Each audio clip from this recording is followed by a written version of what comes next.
Finally a place where Yorick can feel right at home.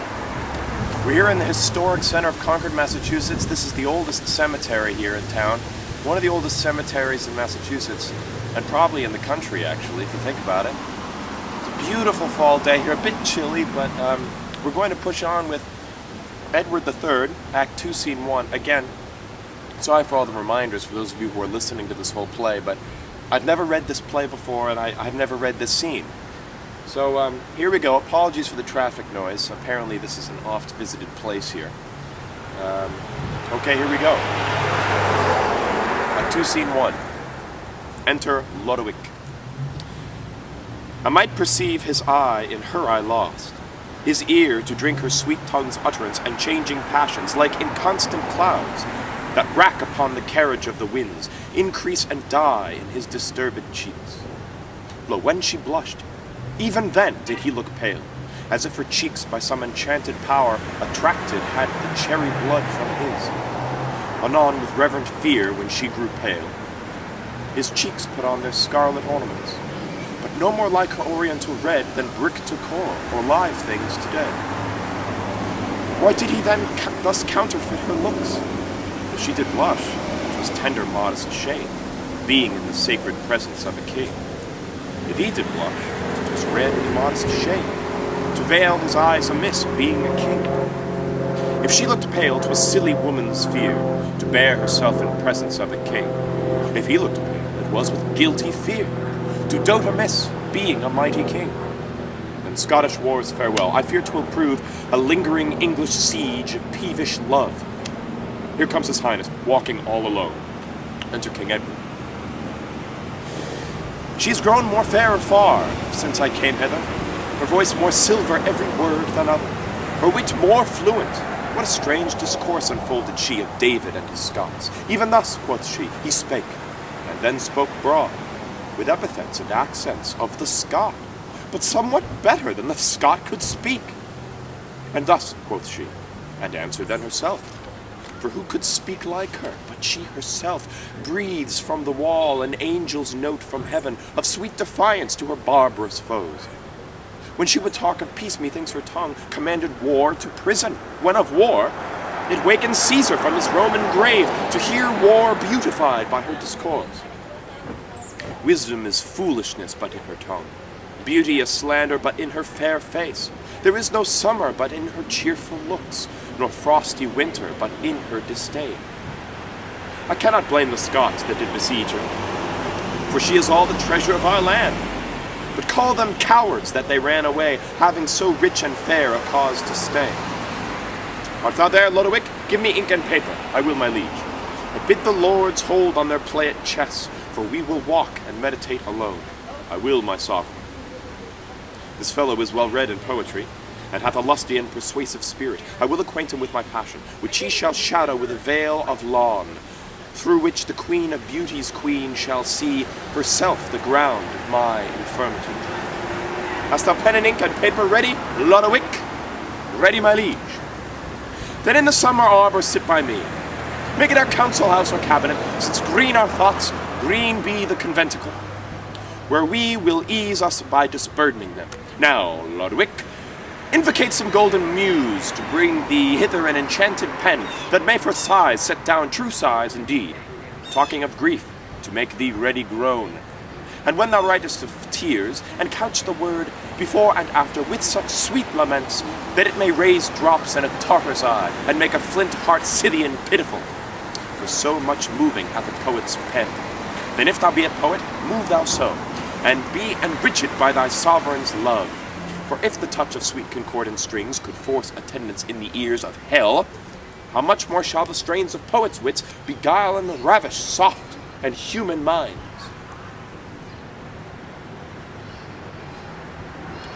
To whom, my lord, shall I direct my style? To one that shames the fair and sots the wise, whose body is an abstract or brief, contains each general virtue in the world. Better than beautiful thou must begin.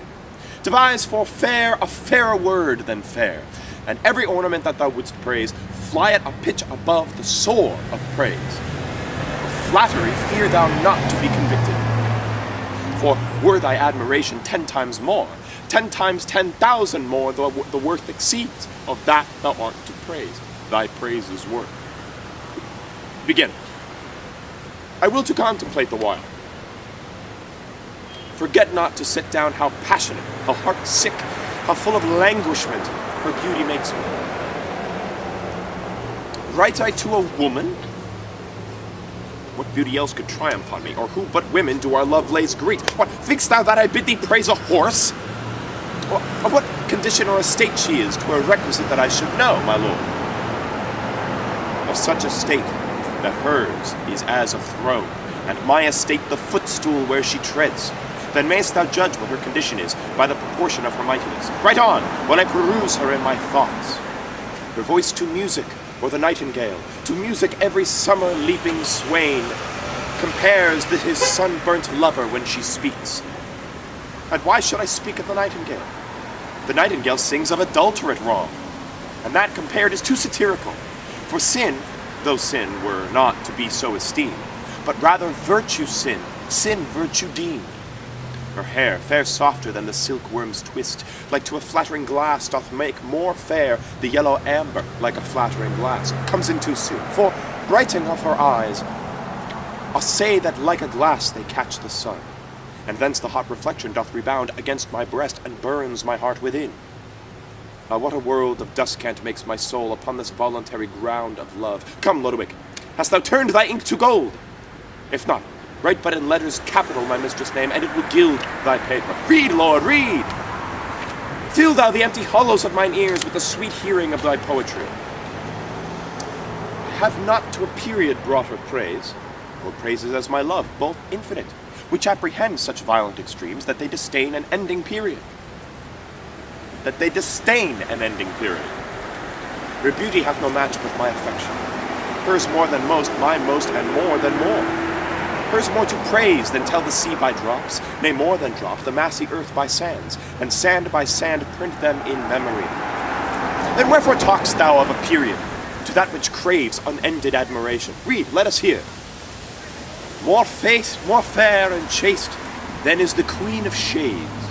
That line hath two faults, gross and palpable. Comparest thou her to a pale queen of night, who being set in dark seems therefore light?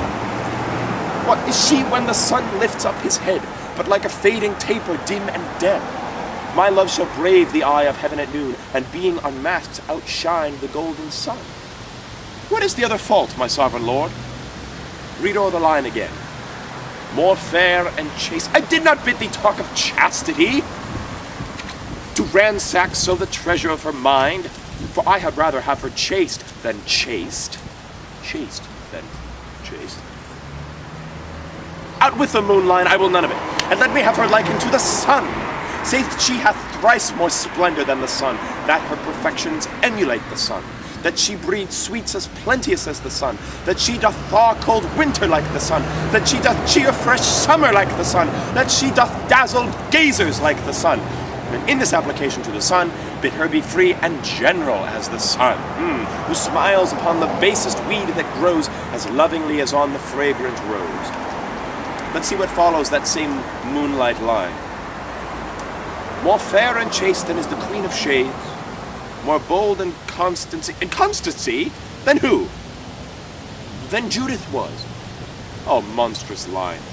Put in the next a sword, and I shall woo her to cut off my head. Blot, blot, good Lodowick, let us hear the next.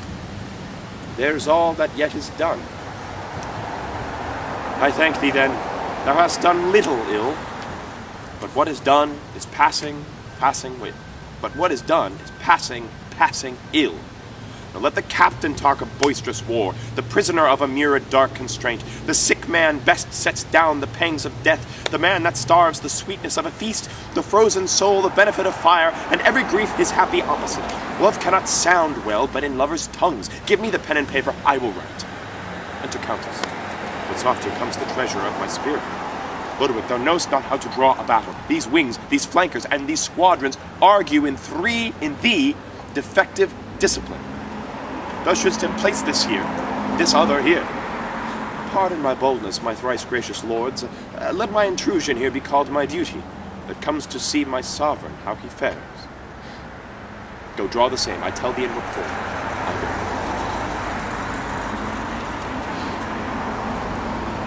Sorry I am to see my liege so sad.